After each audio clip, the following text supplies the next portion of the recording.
오늘 본문은 예수님께서 제자들과 나누신 마지막 유월절 만찬,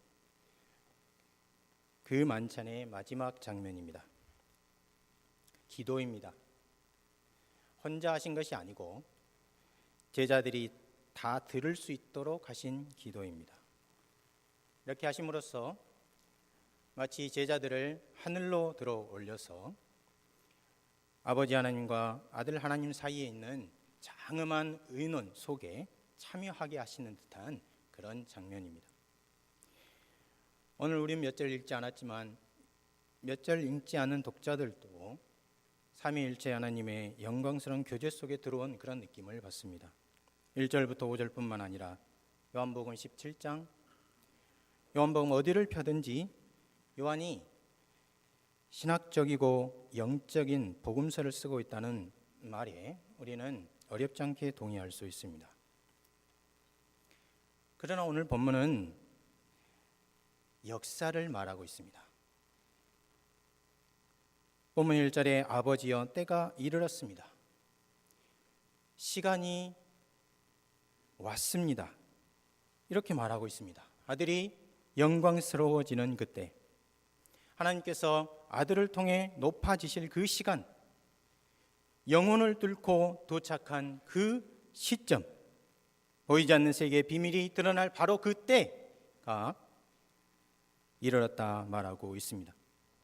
이때는 인간과 우주의 운명이 달려있는 그 때입니다. 이 시간은 하나님께도 결정적인 때입니다. 이 시점은 하나님의 본성과 인간의 본성을 한 인격이 가지신 특이한 사람의 시간이요 때입니다. 문학비평가요 독서가인 클리프턴 페리먼은 헤로도토스의 역사라는 책을 호머의 작품에 가깝다 이렇게 평가한 일이 있습니다. 호머의 일리아드를 그가 평가하기를 이 작품은 하나의 국지전을 다루지만 전쟁의 규모보다 인간과 신들의 스케일이 더 중요하다. 이 작품의 본질적인 특성은 고상함이다. 지금까지 호머의 수준, 그 스케일과 고상함, 장엄함의 버금가는 다른 서사시는 존재한 적이 없다. 이렇게 평가했습니다. 그러나 오늘 읽은 요한복음은 어떤 관점에서 보면 고대 역사 기록인데요. 요한복음에 육박하는 스케일과 장엄함, 요한복음에 육박하는 정확성과 보편성을 가진 역사책은 없습니다. 요한복음은 인간의 상상력의 산물인 신들의 이야기, 인간 이상들이 집적된 표현으로서 역사가 아닌 영혼과 시간이 만나고 창조주 하나님께서 영혼 속에서 하신 계획, 그것이 시공 안에서 실행된 역사를 쓰고 있기 때문에 그렇습니다. 오늘 본문 우리에게 세 가지 질문을 제시합니다. 먼저 본문 1절에 선언하는 때의 도착, 시간의 도착에 관한 요한의 증언이 무엇인가 하는 것입니다. 다음으로 우리가 해야 할 질문은 이 시간의 도착과 함께 이룰 것으로 시간이 아니고 영혼 안에서 계획된 사건이 무엇인가 하는 것이고요. 마지막으로 그 안에 포함된 신자의 구원의 영광은 무엇인가 하는 것입니다. 이 세 질문에 대답하면서 대답을 찾으면서 요한의 역사를 탐험하게 될 텐데요. 우리 주 성령님께서 이 자리에 모인 모든 언약 백성들에게 은혜 베푸시기를 바랍니다. 제가 중간중간에 산책하는 것처럼 하다가 중간중간 쉬는 시간을 드릴 겁니다. 먼저 때의 도착에 관한 사도 요한의 증언이 무엇인지, 그 증언에 따르면 예수님께서 이 시간을 어떻게 인식하고 있었는지 그것을 살펴보겠습니다. 오늘 본문 1절을 보시죠. 예수님께서 아버지여 때가 이르렀나이다, 시간이 도착했습니다 하는 말로 기도를 시작합니다. 여기서 이르렀다 하는 말은 문법적으로 볼 때 과거 사건의 결과와 상태를 말합니다. 과거에 사건이 발생했는데 그 과거에 발생한 사건과는 상관없이 현재적인 상태와 결과가 무엇인지를 표현하는 그런 표현법이에요. 시간, 때가 도착하여 준비되어 있다는 말입니다. 결정적인 시간이 이르러 예수님과 함께 있습니다. 여기서 우리는 질문할 수 있습니다. 그러면 결정적인 시간이 이르지 않은 때도 있었는가? 이 결정적인 때가 이르지 않은 때도 있었는가? 이 질문을 염두에 두고 요한복음을 처음부터 끝까지 다시 읽어보면은 아버지여 때가 이르렀나이다 하는 말과 대조적인 표현을 여러 상황에서 여러 군데에서 발견할 수 있습니다. 예를 들어서 예수님께서 갈릴리 가나의 한 혼인잔치에 초대받은 적이 있습니다. 그의 모친이 와서 예수님께 포도주가 떨어졌다고 말했습니다. 예수님이 그때 뭐라고 말씀하셨습니까? 요한복음 2장 4절에 내 때가 아직 이르지 아니하였나이다. 내 시간은 아직 오지 않았습니다. 그렇게 말했어요. 요한복음 7장으로 가겠습니다. 유대인의 명절인 초막절이 가까운 어느 날 예수님의 형제들이 예루살렘으로 올라가면서 왜 시골에 파묻혀 지내면서 중앙무대로 등극하려고 하지 않느냐 그렇게 묻습니다. 예수님의 대답이 무엇이었습니까? 요한복음 7장 6절 내 때는 아직 이르지 아니하였거니와 너희 때는 항상 준비되어 있느니라 그렇게 말씀하셨어요. 예수님께서 예루살렘과 성전에서 당시 상황에서는 위험 순위를 넘는 그런 말씀을 하셨을 때 유대인들과 유대 관원들은 그를 잡고자 했습니다. 그러나 손을 대는 자가 없었습니다. 왜 그랬습니까? 요한복음 7장 30절, 8장 20절 등을 보면 이는 그의 때가 아직 이르지 아니하였음이로라. 그의 때가 아직 이르지 아니하였음이로라. 이렇게 때가 이르지 않았다 하는 표현이 있는가 하면 때가 오고 있다 이렇게 말하기도 합니다. 요한복음 4장 21절에 예수께서 이르시되 여자여 내 말을 믿으라 이 산에서도 말고 예루살렘에서도 말고 너희가 아버지께 예배할 때가 이르리라. 때가 이르리라. 요한복음 5장 28절에 이를 놀라지 말라 무덤 속에 있는 자가 다 그의 음성을 들을 때가 오느니라. 이렇게 말씀하셨어요. 때가 오고 있다는 것입니다. 때가 이르지 않았다, 때가 오고 있다 이런 말이 나오는가 하면 또 때가 임박했다 하는 표현이 등장하기도 합니다. 예를 들면 예수님께서 6일절 말찬을 하는 동안에 자리에서 일어섭니다. 수건을 두르고 제자들의 발을 씻기려고 했습니다. 이때 요한이 이렇게 기록했어요. 요한복음 13장 1절에 6월절 전에 예수께서 자기가 세상을 떠나 아버지께로 돌아가실 때가 이른 줄 아시고 때가 이른 줄 아시고 세상에 있는 자기 사람들을 사랑하시되 끝까지 사랑하시니라. 그러니까 무엇입니까? 아직 이르지 않은 때가 있고 때가 이르는 중에 있기도 하고 또 임박한 때가 있다는 말이죠. 그런데 오늘 본문에는 그 이르지 않았던 때, 오고 있는 이르는 중에 있었던 때, 그리고 임박하였던 그 때가 드디어 이르렀다, 그 시간이 드디어 도착했다 하는 말입니다. 그러면 우리는 질문할 수 있습니다. 무슨 때가 이르렀다는 것인가? 그 때의 내용은 무엇인가? 질문할 수 있습니다. 요한복음 17장 1절, 여러분 성경을 펴고 계시는데 17장 1절을 제가 다시 읽어보겠습니다. 예수께서 이르시되 아버지여 때가 이르렀사오니 아들을 영화롭게 하사 아들로 아버지를 영화롭게 하게 하옵소서. 무엇을 말하고 있습니까? 예수님은 시간의 도착과 아들과 아버지의 영광을 연결하고 있습니다. 다시 말하면 이때는 아들이 영화롭게 되는 때요, 아들을 통해서 아버지가 영화롭게 되는 때입니다. 또 이때는 무슨 때입니까? 요한복음 13장 1절에 따르면 예수께서 세상을 떠나 아버지께로 가실 때입니다. 정리해 보면 사도 요한은 요한복음 13장부터 17장까지 마치 한 장의 그림을 그리듯이 예수께서 이 세상을 떠나 본래 계셨던 아버지께로 가고 그냥 가는 것이 아니라 자신을 영화롭게 하고 그를 통해서 아버지를 영화롭게 하시는 일을 진술하고 있다는 거예요. 여기까지 보면은 이제 무언가 영광스럽고 좋은 일, 지금까지 있었던 유대인과의 갈등, 살해 모의, 이런 것들은 다 없어지고 이런 복잡한 현실은 뒤로 물러가고 앞에 광명한 빛이 비치고 영광스러운 일이 나타나고 우리 주님이 승리하셔서 하늘로 올라가실 것 같은 그런 인상을 받습니다. 그러나 사실은 이전보다 지금보다 더 큰 어둠이 기다리고 있습니다. 그러므로 여기서 말하는 영화롭게 된다는 말의 실제 내용을 추적해 볼 필요가 있는 것이에요. 요한복음 전체의 구조를 볼 때 영광을 얻을 때, 높아지시는 때는 예수님께서 고난을 당하시고 십자가에 죽으시는 사건과 관련됩니다. 요한은 유월절 만찬 직전에도 유월절 만찬 직후에도 이것을 언급해요. 요한복음 12장 32절 33절은 예수님께서 땅에 들리는 방식으로 죽으실 것이라 그렇게 말합니다.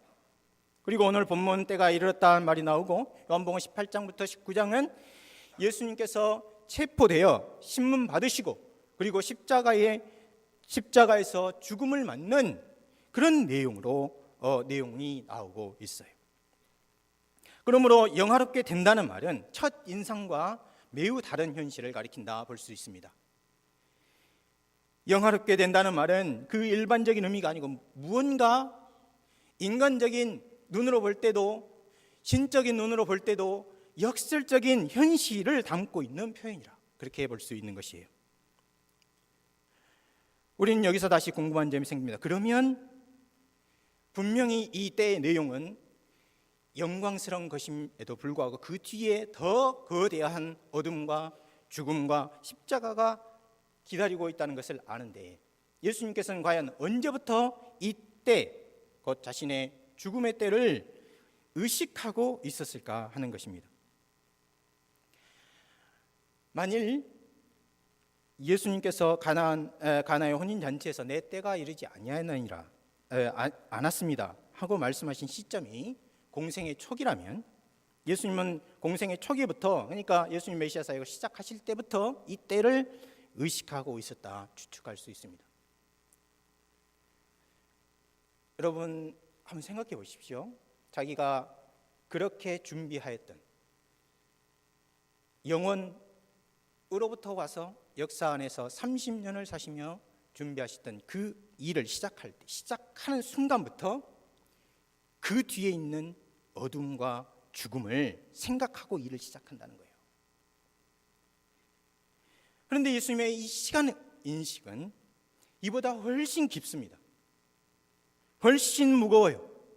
왜냐하면 예수님께서 이 때를 공생의 시작 시점부터만이 아니라 그보다 훨씬 이전부터 인식하고 있었기 때문입니다. 오늘 17장 3절부터 5절 본문을 보시면요, 우리 함께 교독을 해보겠습니다. 3절을 제가 읽고 여러분 4절 읽고 5절을 여러분 읽고 이렇게 교독하겠습니다. 3절을 제가 읽습니다. 영생은 곧 유일하신 참 하나님과 그가 보내신 예수 그리스도를 아는 것이니이다.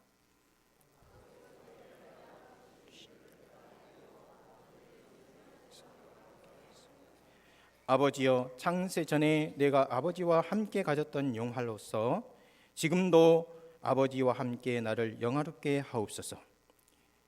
아멘. 예수님께서 여기서 두 가지를 말하고 있어요. 첫째는 아버지께서 아들을 보내셨다 하는 것이고, 두 번째로는 아들이 아버지께서 하라고 하신 일을 이루었다 하고 말합니다. 그러니까 아버지께서, 우리는 분명히 이런 질문을 해야 합니다. 아버지께서 언제 무엇을 하라고 했고 아들은 언제 그것을 인식하게 되었을까? 태어났을 때였을까요? 아니면 12살 때였을까요? 아니면 공생애가 시작되었을 때였을까요? 오늘 여러분이 읽은 요한복음 17장 4절, 내가 이루었다 그렇게 말해요. 이것은 예수님께서 지금까지 공생의 동안에 하신 말씀, 그리고 기적과 메시아적인 표징을 행한 그 사역을 가리킵니다. 그런데 예수님은 공간복음 용어로 천국복음, 요한복음 용어로 진리를 어떤 말로 전할지 그 이전에 교육을 받아본 적이 없습니다. 예수님은 복음을 전하실 때 어떤 교육을 받은 적이 없어요. 유대인들이 이 사람은 배우지 아니하였거늘 어떻게 그를 아느냐 이렇게 물었죠. 그럴 때 예수님께서 증거하셨습니다. 내 교훈은 내 것이 아니요 나를 보내신 이의 것이니라. 니고데모와 대화하실 때 예수님은 우리가 아는 것을 말하고 우리가 본 것을 증거하느니라 하셨고요. 유대인과 논쟁에서 나는 내 아버지에게서 본 것을 말하노라 말씀하셨습니다. 그러니까 이런 구절들을 보면 성자께서 성부로부터 무언가를 받은 것이면 틀림없는데 그것이 공생의 시작 지점 이전보다 그 이전보다 훨씬 앞서 이루어진 일이라 볼 수 있습니다. 성자께서 성부로부터 무언가 할 일을 받았는데 창세 전에 그 일이 주어진 것을 가리킵니다. 왜냐하면 아들이 교훈한 것, 아들이 알고 있는 것, 그리고 아들이 본 일은 아버지께서 아들을 보내셨다 하는 것에서 출발하기 때문에 그렇습니다. 여기서 잠시 쉬어가겠습니다. 예수님은 아버지여 때가 이르렀나이다 하고 기도하셨습니다.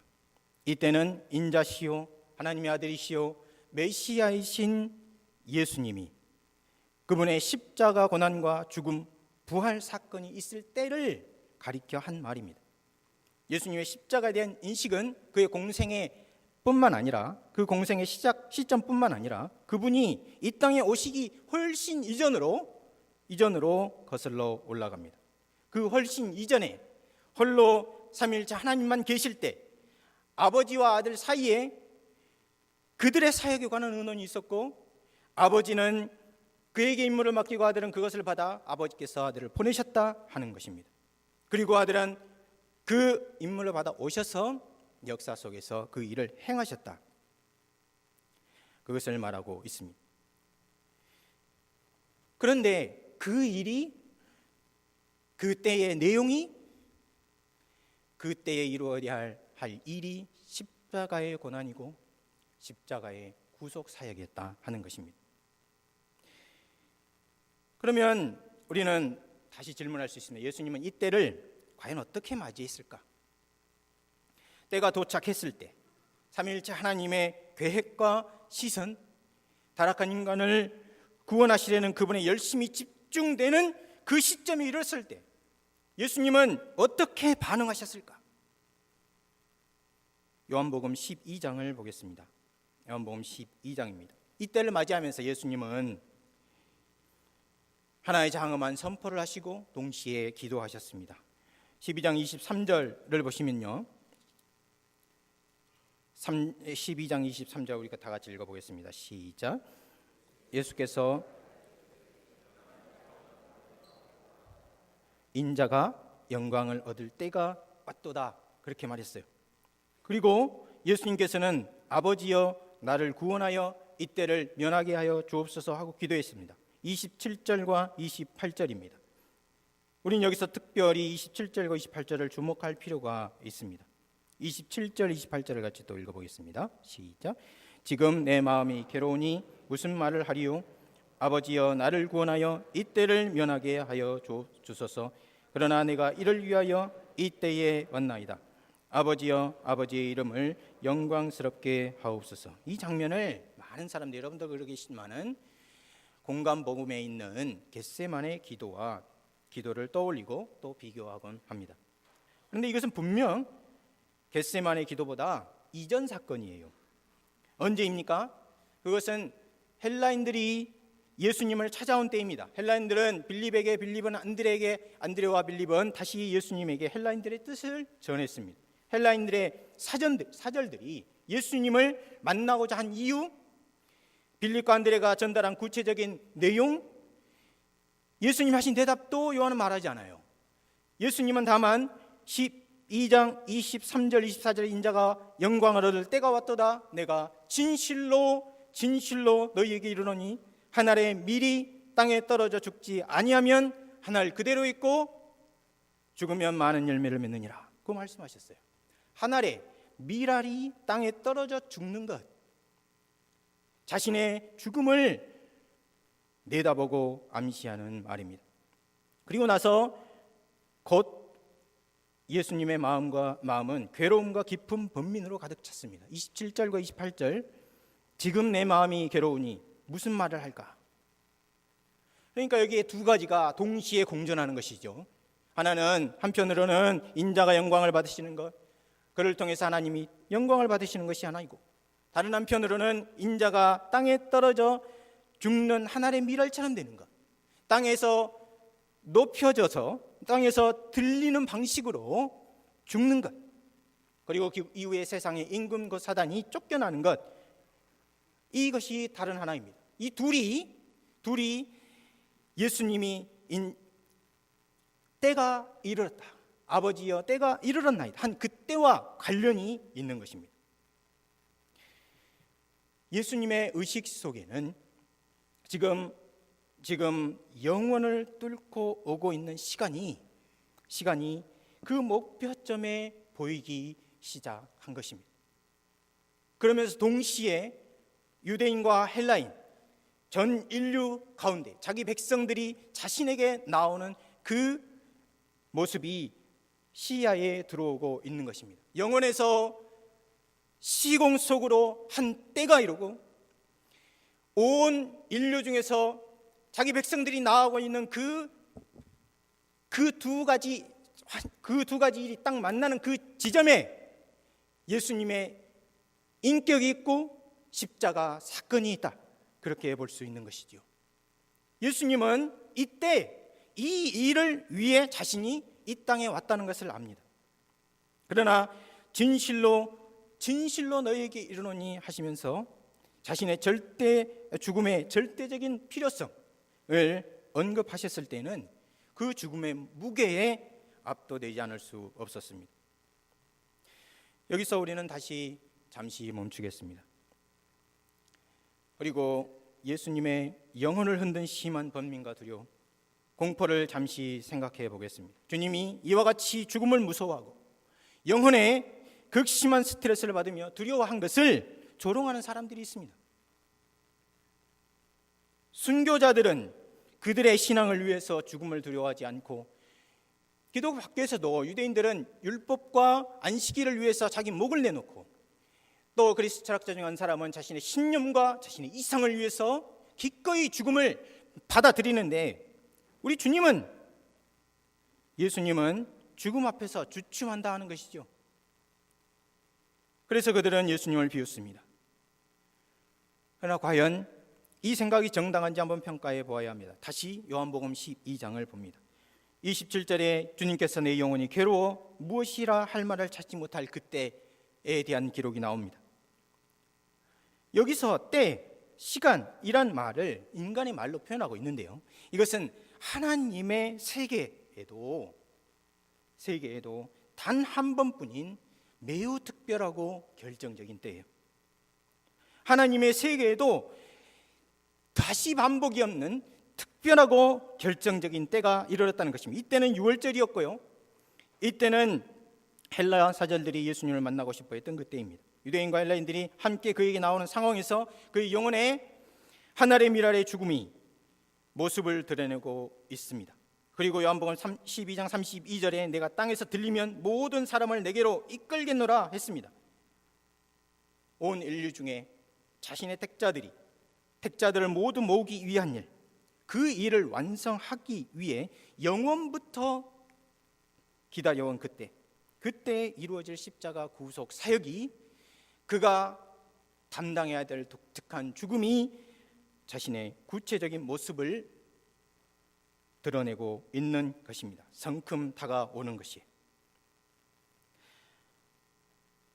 여기서 이 일을 위해서 예수님께서 하셔야 될 일이 있습니다.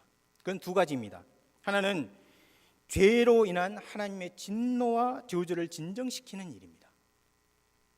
죄로 인한 저주와 진노를 진정시키는 일. 모든 인간, 유대인과 헬라인이 그분의 거룩과 명예와 뜻을 훼손시킨 일이 처리가 되어야 해요. 우선은. 그렇기 때문에 그것을 위해서 예수님의 십자가가 필요했습니다. 그렇기 때문에 그리스도의 죽음은 보통 인간이 자기 죄 때문에 죽는 죽음이 아니에요. 예수님은 요한복음 18장 11절에 아버지께서 주신 잔을 내가 마시지 않겠느냐 그렇게 말했습니다. 아버지께서 주신 잔을 내가 마시지 않겠느냐. 다시 말해서 예수님 죽음은 하나님의 진노의 잔, 선지자들이 그렇게 외치고 부르짖었던 하나님의 심판이 임할 때 주어질, 온 인류에게 주어질 하나님의 진노의 잔을 마시는 일이요, 그리스도의 죽음은 죄에 대한 형벌, 곧 영원한 죽음을 맞이하는 그런 일이었습니다. 그가 겪은 죽음은 공포와 두려움으로 가득 찬 것이었어요. 인간 중 어느 누구도 이 시시각각 다가오는 지옥에 내려가는 것과 같은 이 고통을 인지하지 못합니다. 또 어떤 면에서 주님께서 겪으신 죽음은 공포로 가득 차 있었지만 그것으로 가득 차야만 했다고 표현할 수도 있습니다. 왜냐하면 그분이 하나님의 심판의 끔찍함, 그것으로 인한 저주와 공포를 경험하지 않으셨다면 그것을 우리 모두가 경험했어야 했기 때문입니다. 주님이 십자가에 계신 그 자리에 내가 있어야 했기 때문입니다. 그랬다면 우리는 하나님의 진노의 무게 때문에 우리 존재 자체가 소멸하고 말았을 것입니다. 우리 주님이 그것을 경험하셨기 때문에 우리 죄에 대한 형벌을 완전하게 담당하셨던 것입니다. 주님은 지금 내 마음이 괴로우니 무슨 말을 할까? 아버지여 이때로부터 나를 구원하소서 기도했습니다. 주님은 이 전무후무한 죽음, 사람이 가진 백과사전에는 그 내용을 담아낼 수 있는 개념이 전혀 없는 이 죽음의 정체가 드러나고 있는 모습을 보고서 내 마음이, 내 영혼이 괴로우니 무슨 말을 할까 절망하였습니다. 이 죽음의 공포는 너무너무 끔찍해서 예수님의 영혼마저도 밑바닥까지 뒤흔들지 않을 수 없었다는 것이죠. 이것을 통해서 우리는 두 가지를 알 수 있습니다. 첫 번째는 우리 죄의 심각함입니다.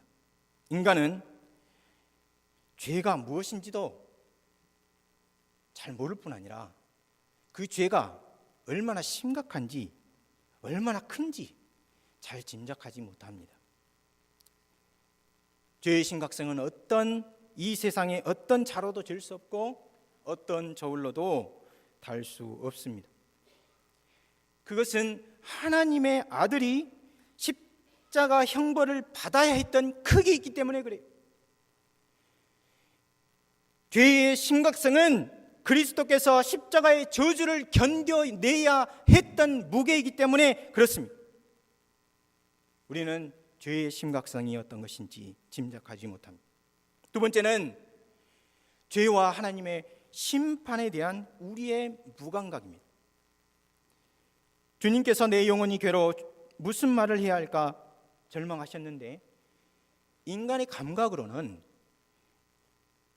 그 이전에도 감지하지 못했고 또 앞으로도 공감하지 못할 것입니다. 이것은 마치 지구에 사는 인간이 어디를 가든지, 심지어 잠을 자거나 의식을 잃었을 경우에도 중력의 영향 아래 있지만은 그 중력이 있는지조차 인식하지 못하는 것과 비슷해요.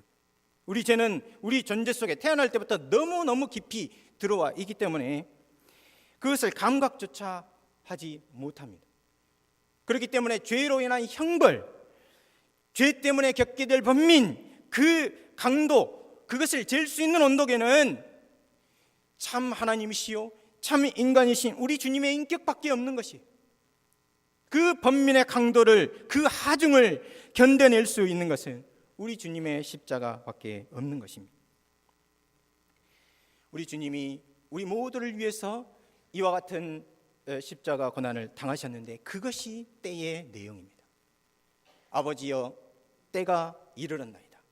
때가 이르렀고 시간이 도착하였습니다. 그러면 우리 주님이 이 시간의 도래 앞에서 담당하신 십자가 사역의 결과는 무엇이었을까요?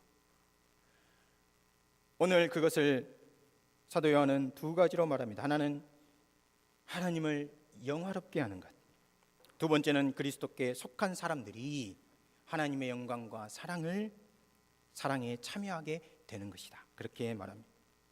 요한복음 17장으로 다시 옵니다.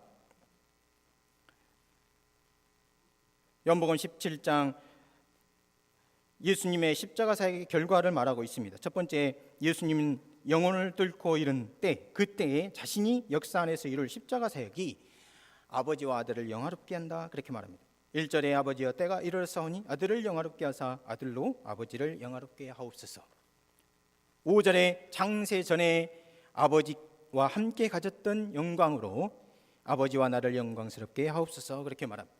예수님은 십자가 그리고 그 이후에 있을 부활이 하나님이 창세 전에 계획하신 모든 뜻을 이룰 것으로 확신하셨고, 십자가 구속 사건이 삼위일체 하나님을 영화롭게 하는 사건이라 이렇게 전망했습니다.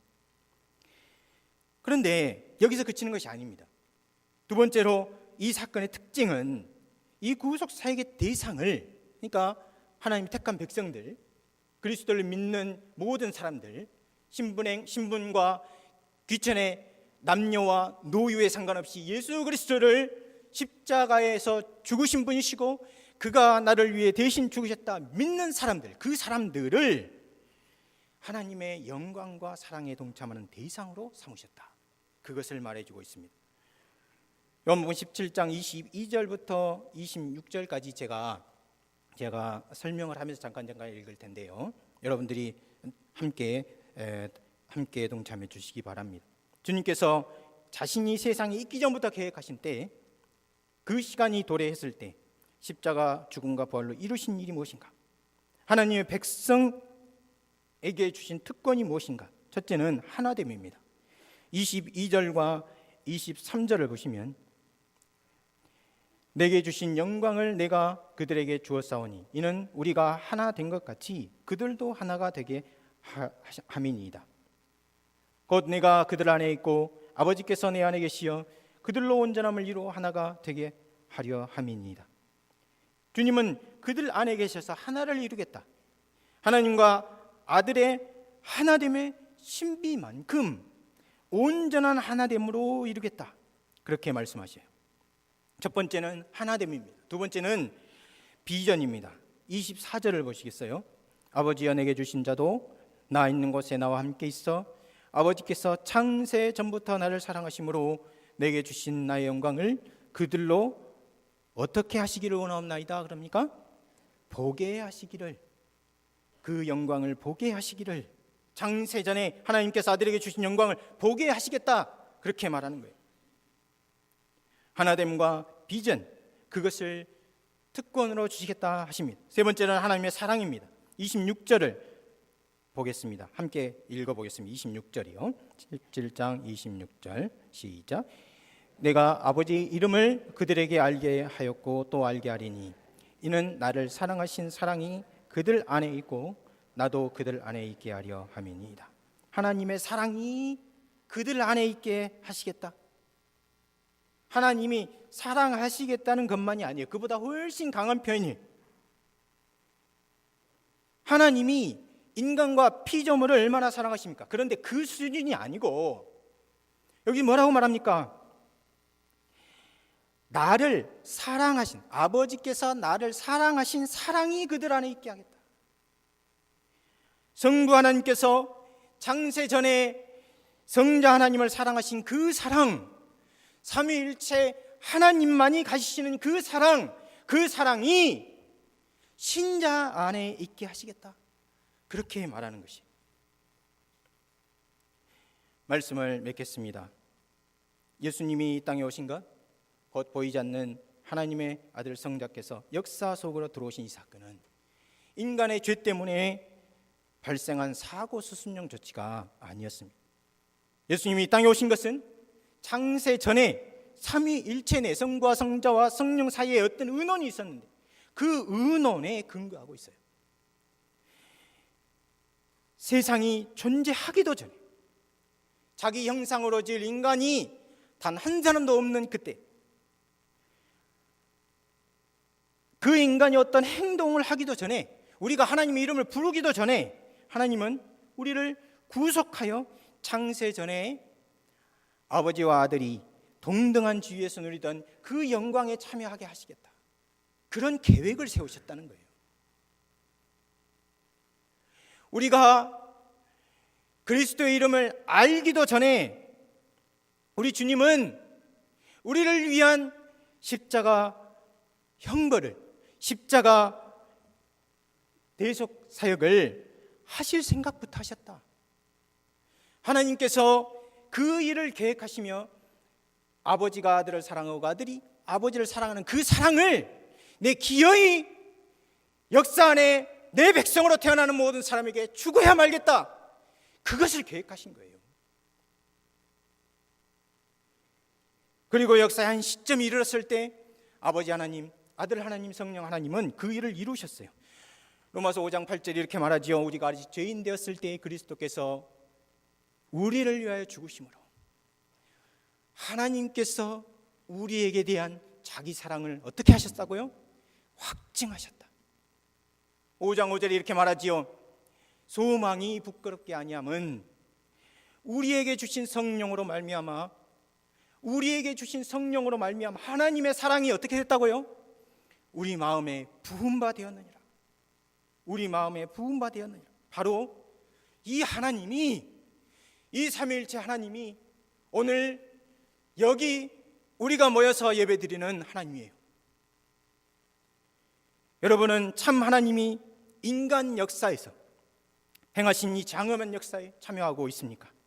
여러분이 신의 본성과 인간의 본성을 한 인격에 가시신 그분이 영혼을 뚫고 온 그 시간에 이루신 십자가의 사역에 참여하고 있습니까? 진심으로 그 십자가를 붙들고 전심으로 그 십자가를 자랑하십니까? 만일 그렇게 한다면 여러분은 영혼 속에서 계획된 역사 안에서 이루신 그 역사의 주인공들인 거예요. 영혼 속에서 계획하신 사랑의 대상인 거예요. 영혼 속에서 하나님께서 누리고 계시던 그 영광의 목격자들이 되시는 거예요. 때로 우리가 이 세상에 살 때 답답하고 우울해지고 육신의 질병이 찾아오고 사는 일이 지치고 힘들 때, 관계의 어려움 때문에 답답할 때가 있습니다.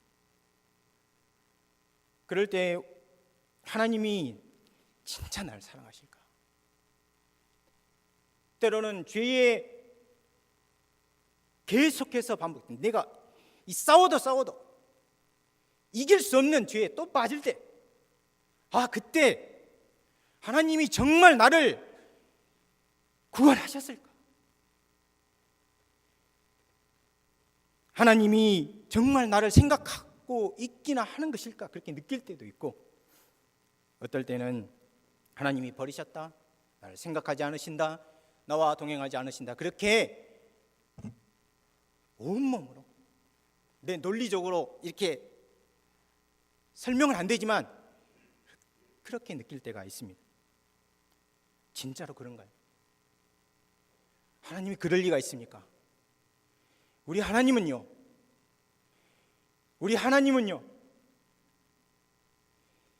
이 세상이 있기도 전에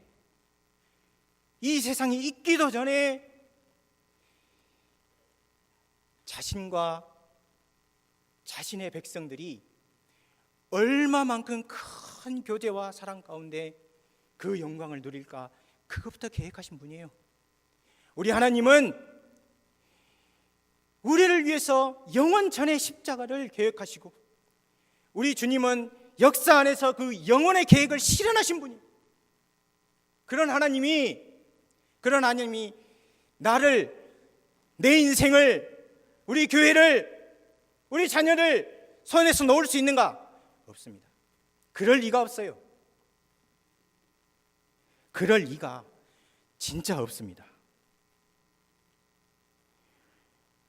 우리 주님이 행하신 그 일은 우리가 생각하는 것보다 훨씬 크고, 우리 하나님이 우리를 생각하시는 것은 우리가 죄를 인식하지 못하는 부정적인 면에서 감각이 없는 것만큼이나 긍정적인 면에서 감각이 없어서 생기는 거예요. 그 감각을 누가 무엇이 만들어줍니까? 영적인 감각. 하나님이 창조하신 하나님의 형상, 잃어버린 형상, 그걸 누가 회복시켜줍니까?